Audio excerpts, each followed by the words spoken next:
வணக்கம் நேயர்களே, தஞ்சா சமையல் சந்தோஷினி. வாங்க தக்காளி தொக்கு செய்யலாம். ஏற்கனவே நான் போட்டிருக்கேன் 2-3 இது வேறு மெத்தடுங்க. ஈஸியாக செய்யலாம். வாங்க இதை கட் பண்ணி எடுத்துகிட்டு வந்துடலாம். ஒரு தக்காளி அரிஞ்சிட்டு வந்துச்சுங்க. அடுப்பை ஆன் பண்ணி கடாய் போட்டுக்கலாம். நல்லெண்ணெய் தாங்க ஊற்றணும். நல்லெண்ணெய் தான் நல்லாயிருக்கும். கடுகு போட்டுடலாம். ஒரு 3 மிளகா போட்டுடலாம். பெருங்காயத்தூள் போட்டுடலாங்க. தக்காளி போட்டுடலாம்.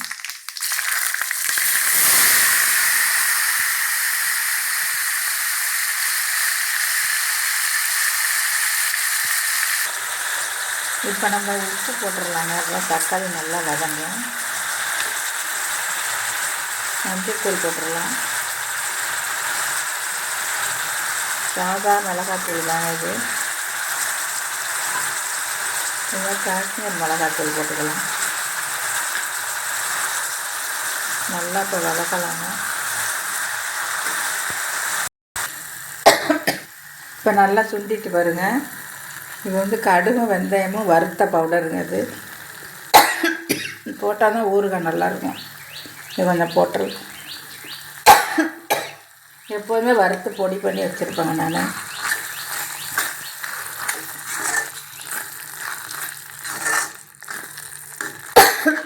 நல்ல டேஸ்ட்டு, நல்ல வாசமாக இருக்கும் பாருங்க.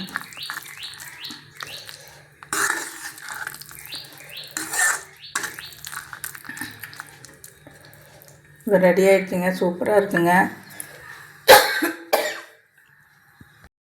இந்த மாதிரி வரணுங்க. நல்லா ஒட்டாமல் வரணும். இப்படி வரணும். எண்ணெயெல்லாம் வெளியில் வரணும். நல்லா டேஸ்டியாக இருக்கும். எவ்வளோ தக்காளி போட்டோம், கொஞ்சமாக இருக்குது பாருங்கள். இப்போ நம்ம வேறு பாத்திரத்தில் மாற்றிடலாம். தக்காளி சட்னி ரெடி ஆகிட்டு பாருங்கள். தக்காளி தொக்குங்க ரெடி ஆகிட்டு சூப்பராக இருக்கும். நீங்களும் செஞ்சு பாருங்கள். அந்த வீடியோ பிடிச்சிருந்தால் லைக் பண்ணுங்கள், ஷேர் பண்ணுங்கள், சப்ஸ்கிரைப் பண்ணுங்கள். வாழ்க வளமுடன்.